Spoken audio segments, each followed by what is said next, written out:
হাসিনার রাজনৈতিকভাবে হাসিনার খুব বুদ্ধি এবং খুব জ্ঞানী, এই কারণেই মানে মানে এত সুন্দর করে একের পর এক সিরিয়াল মেনটেন করে যে মামলা দিয়ে সাজা দিতে হবে, সেটা কিন্তু হাসিনা দিয়েছিল।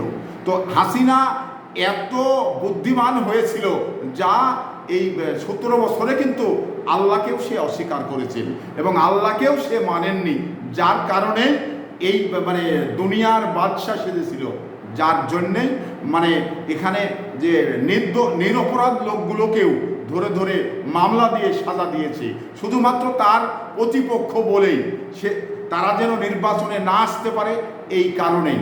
কিন্তু আল্লাহ ন্যায় বিচারক, আমাকে আপনাকে আল্লাহর প্রতি শতভাগ বিশ্বাস রাখতে হবে। আল্লাহ ন্যায় বিচারক, আল্লাহ কাকো ছেড়ে দেন, ছাড় দেন না, এটা বুঝতে হবে।